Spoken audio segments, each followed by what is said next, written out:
Okay, good afternoon. My name is Brittany, and I will be interviewing my dear friend Rebecca for week 7 assignment, active listening and retaining, reframing interview. So, hi Rebecca, how are you today? I am blessed. How are you? I'm doing pretty good, thank you. So, you mentioned that you are blessed, and that's a wonderful feeling to be. Could you share with us a little bit more about what brought you to that place of feeling blessed? Well, the fact that I woke up today, tomorrow will be the anniversary of my god brother's murder. So it will be 6 years tomorrow that he was murdered. So just knowing that I'm here and there were things that were supposed to take me out, but I'm here today makes me feel better. Thank you for sharing that with me. Are there any other feelings outside of blessed that can describe your mood today?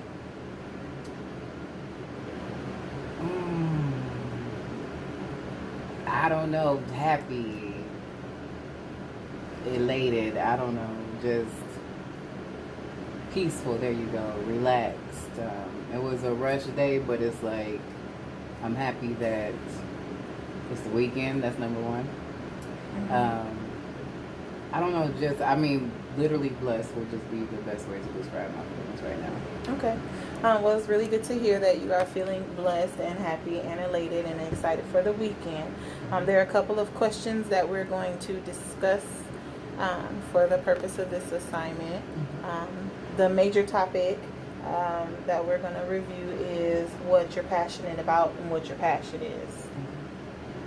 So what would you describe your passion to be? My passion, I would say it would be working with just people like all ages, just to make them feel better about themselves. So really setting that standard of self-esteem in people, regardless of their age, their nationality, their economic background, just making them feel good about themselves. Okay. And is this something that is a new experience for you, or is it something that you've had some time to practice already? I would say something I've had some time to practice, so I didn't really realize that was my passion until recently, but when I recap over my life and my career and my personal experiences, self-esteem is something big in my life. I've heard you mention self-esteem a couple times. What is self-esteem to you? How would you define it? I would say just being okay with yourself, being able to look at yourself in the mirror and just being happy with you. I would say it's not necessarily a physical thing, but at the same time being comfortable with your physical appearance. But just knowing that regardless of where you come from and what your current state is, that you're worthy. Just all around, just feeling good about yourself. Okay. Thanks for sharing that.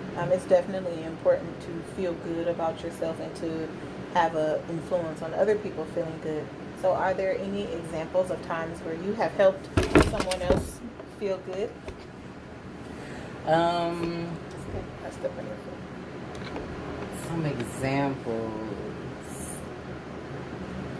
I would say just valuing somebody by listening to them. So like you said with our assignment right now, just active listening to somebody. So just giving somebody the platform to just vent to me. That could be an opportunity for them to release their feelings and feel good about themselves, that I didn't interrupt and I'm just like didn't offer advice that wasn't solicited, like just me listening, me complimenting somebody, just me doing something for somebody. So I don't know, I try to do something to build somebody's self-esteem every day, just by, like I said, complimenting, listening, being there. So Okay.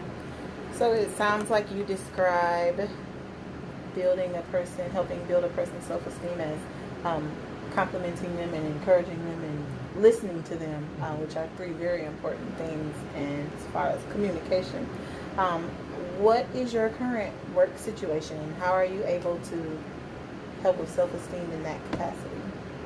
So right now I work for the Boys and Girls Clubs of Greater Milwaukee. I am the Marvan Scholars Program Manager, and in a position I work with students, but I primarily work with the staff, so more of the youth development staff and the club managers. And my job is to really just coach them on how to interact with the students better. And just by me going into, like, so say I just go into a club, I don't go into a club saying, hey, this is what you need to do to be a better youth development specialist, or this is how you engage the students. I just go in, just say, hey, what do you need help with? And while I'm helping them, I'm able to assess what's going on. So able to do those diagnostic skills without like just saying, hey, I'm here to critique you. So just by me supporting them, they're more willing to open up to me, but at the same time, they can see me model good behavior with the students. So if I see that they're having a hard time getting the students' attention, so it could just be me doing some sort of exercise to get their attention.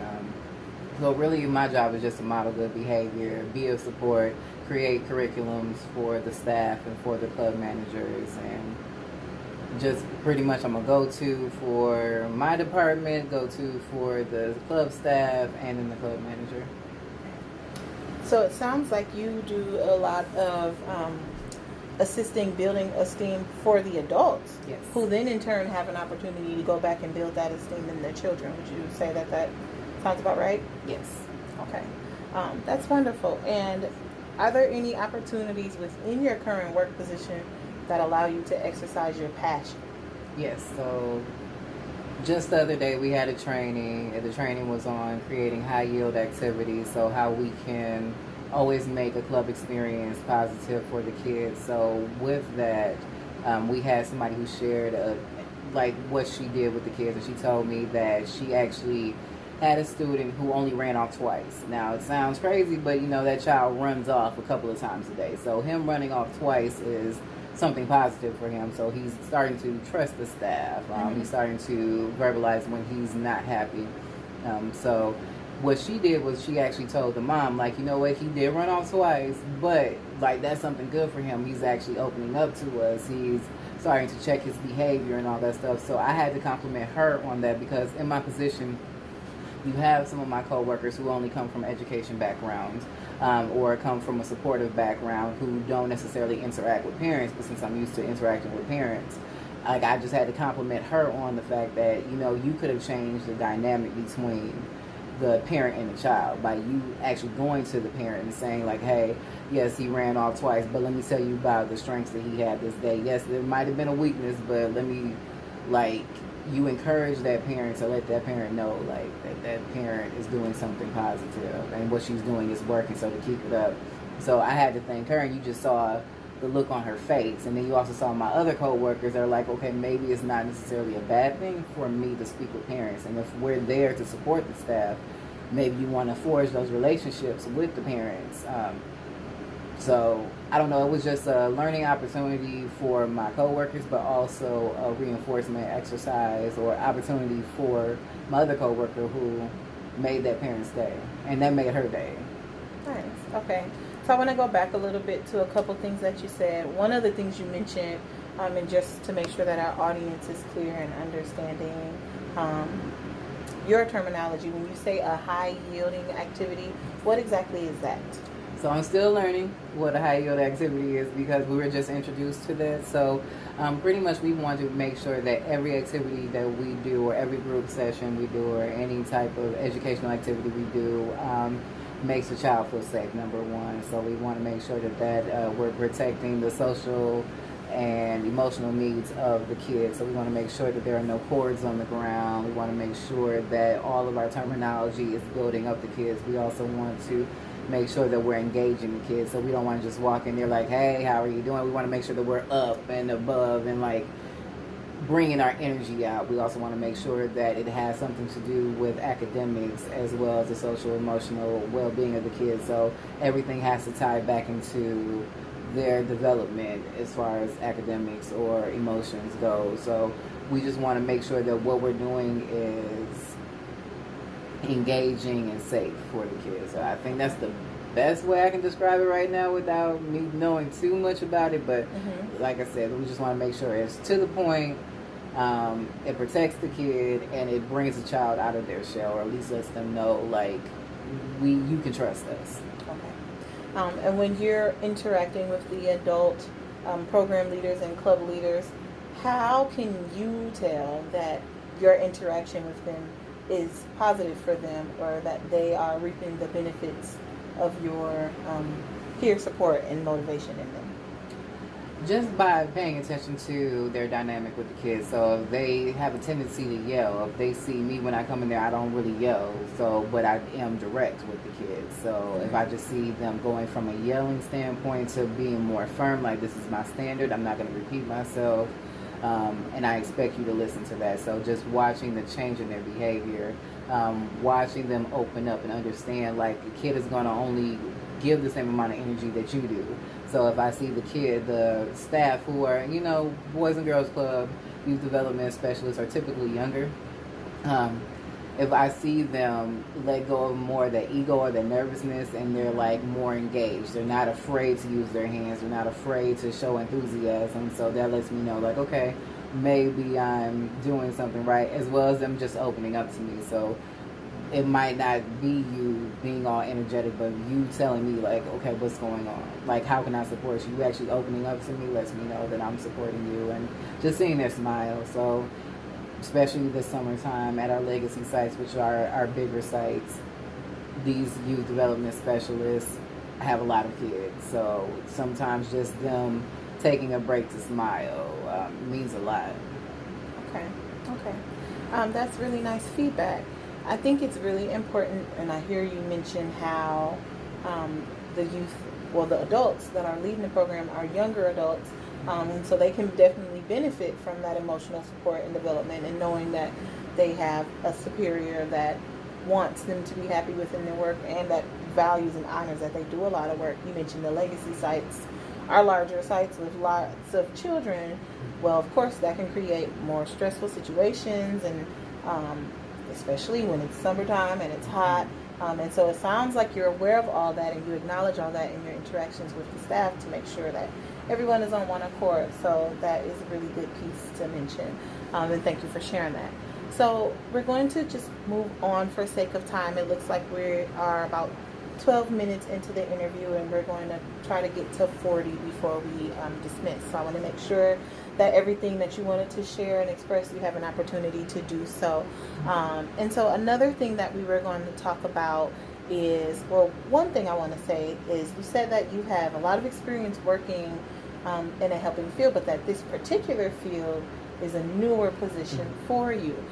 So would you say that right now you're working outside of your comfort zone?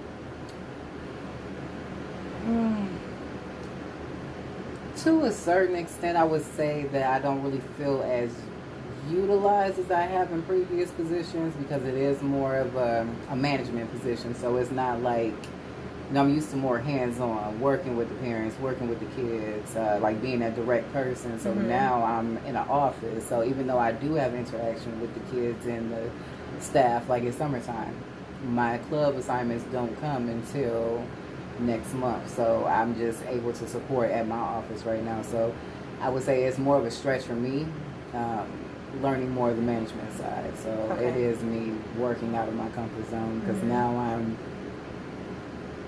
it's not, Okay.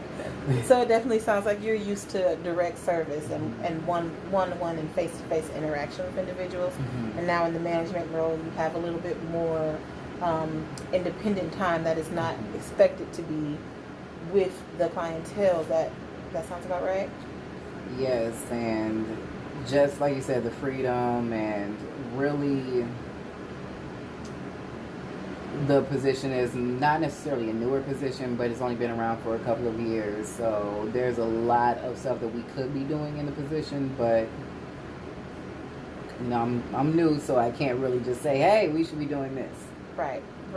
So you're filling it out and getting to a place of comfort, and maybe soon you will decide to say, hey, I think we should be doing this, right? Okay, awesome. So is there any time outside of this new position where you felt that you were outside of your comfort zone, either professionally or personally? I would say just being back here in Milwaukee is out of my comfort zone. You know, I spent the last 5 years in Florida, so coming back here is a difference. Living in Milwaukee and living in Florida, two totally different places. So just the clientele needs. That is something we talked about in my position before. Is like knowing the demographic needs of the kids here in Milwaukee opposed to the kids in Florida. It's a lot different. So just being here is a stretch. I did want to be back around my family, but being around my family is like, okay, you know, that's a stretch. Okay. So just reacclimating myself to this city has been an adjustment, especially since I really haven't had time with work and school. It's like I've just been tunnel vision. So now the past week I've been free. What do I do in this free time? Maybe I should enjoy myself. Like, it's all a stretch right now. Okay, so what has brought about the free time that you have now that you didn't have weeks ago? Just the break in the semester. Okay. Well, that's really nice that you do have that time, Yes. and it sounds like you've been working hard and you're deserving of that time. How would you compare the differences between the Florida youth and the youth here in Milwaukee? Well, first, where were you in Florida? I was in both Tampa and Orlando. Okay. So speaking of the Tampa youth and the Orlando youth, how would you compare them to the Milwaukee youth? So Milwaukee is a little bit more fast-paced compared to Orlando and Tampa. Kids here are a little bit more rough around the edges. So at least, even though it's Florida, people don't really think of Florida as a South. Florida most definitely is a very southern place, especially Orlando. Mm-hmm. So, you know, you still have your traditional southern values out there, but kids up there, like, there's a heavy influence or a heavy focus on education because people out in Florida really fought for the rights, like the civil rights movement. So a lot of people out there, like, education is key. Like, you out there having an upper, like, or a graduate degree is not a big deal because everybody out there has a graduate degree, because you're expected to live up to that because people, your ancestors fought for that. Here in Milwaukee, it's like going to college is optional, where in Florida it's not optional. You're expected to. Yep. So out here, it's just it's a big difference. You can see a difference with the parent, like, involvement. Out there, parents make sure that they are actively involved in their kids' education. I'm not saying that a lot of parents out here aren't, but I can most definitely see the difference. I don't know, it's a lot faster up here. Kids are exposed to a lot more up here. There's a lot more of the gang and violence and a lot more negative interactions with police out here. Really? Yes. Okay. To me, it would seem as if the media paints the opposite picture, that there's more negative interaction there, because that's where more of the mass events, not Florida in particular, but southern and outlying states are where the more massive shootings and things are happening.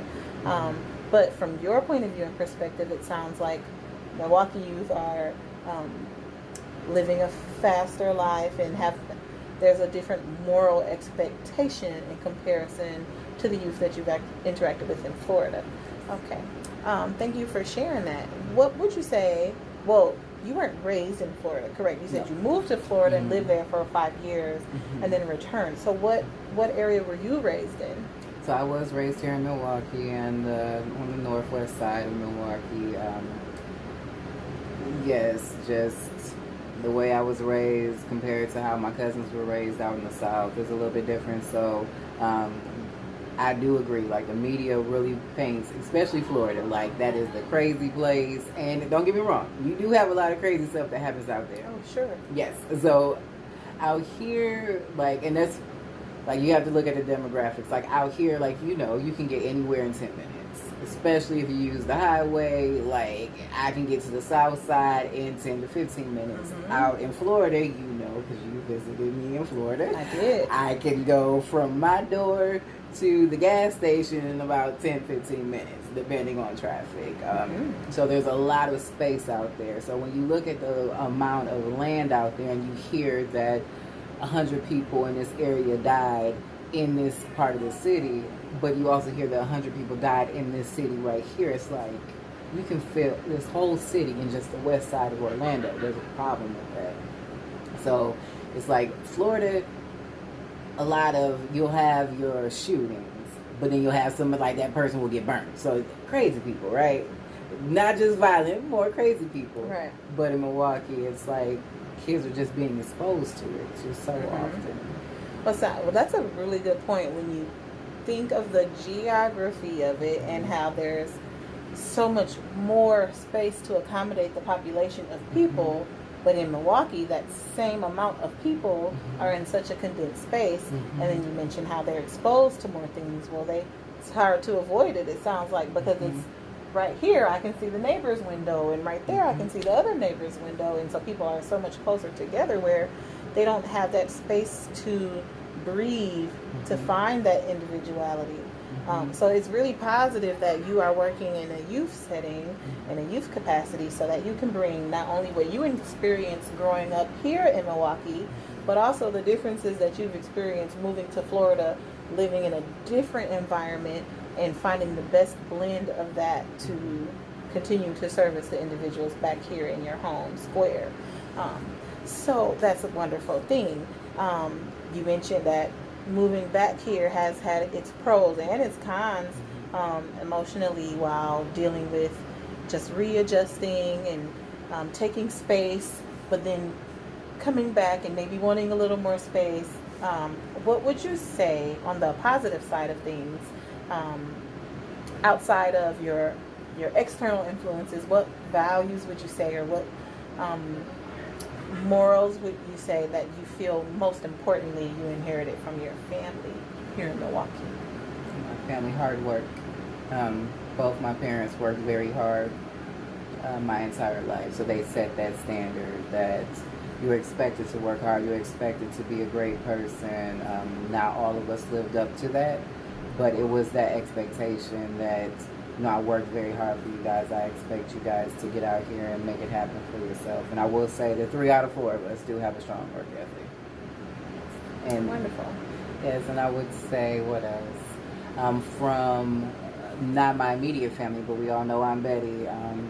She taught me to always live life as a very fabulous person. You only get one life, so you make sure that you live it every day. So always be grateful, always be happy, even when it hurts, show up.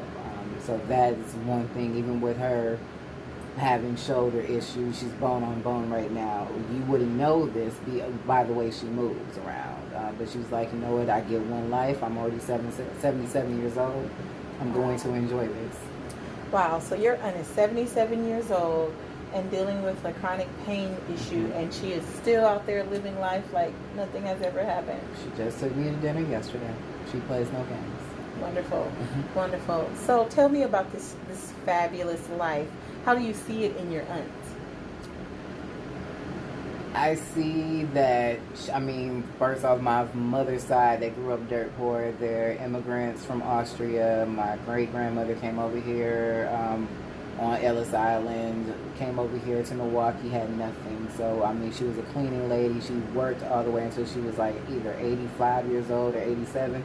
Mainly, like, the last couple of years, it was just she was friends with the person. They didn't want to let her go. She couldn't do anything around there, but she literally worked her entire life. So she instilled that in Aunt Betty. Aunt Betty made sure that she got a good job because she grew up being dirt poor. And her favorite story is, oh, they put me in polka dots and stripes. She doesn't like, she can't match that. So she just always said, like, when I got older, I was going to make sure I was financially stable. I was going to live the way I wanted to, and I was going to travel the world. And she travels the world. She keeps herself up. You won't see her you won't even see her walk to the door without her lipstick on. Like, so she's just always a big believer in, you know, you choose your destiny, live your life, be happy, be free, but make sure you're stable. Wonderful. And as you know, your Aunt Betty and I go way back to when she was my Miss Betty. Yes.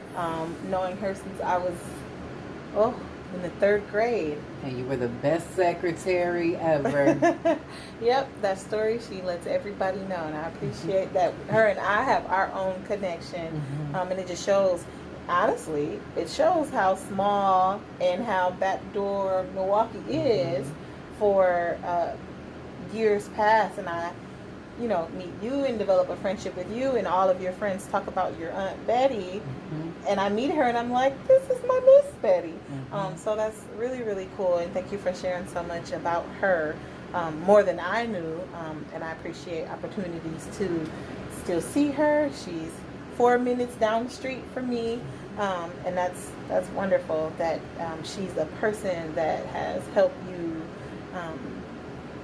learn and know what the fabulous life is and how to live the fabulous life. And I do know from knowing you that a lot of those, practically all of those practices you have adopted, as far as traveling and as far as working hard and as far as putting your best foot forward to find your own success. And that is wonderful. I'm going to challenge you here. We're down to our last 5 minutes. And I thank you so much for your time to complete this interview with me. But I'm going to challenge you to think separate from your Aunt Betty and describe for me another person who you would say that you look up to and or admire, and let's talk about why. Can I use you in this or no? If that's who you'd like to say. Okay, I'm not trying to get her extra points, but I'm just saying, just because I've seen your journey, so I do admire you. You gave me the practicality. I will say that you're like, okay, it's okay to be fabulous, but be realistic too.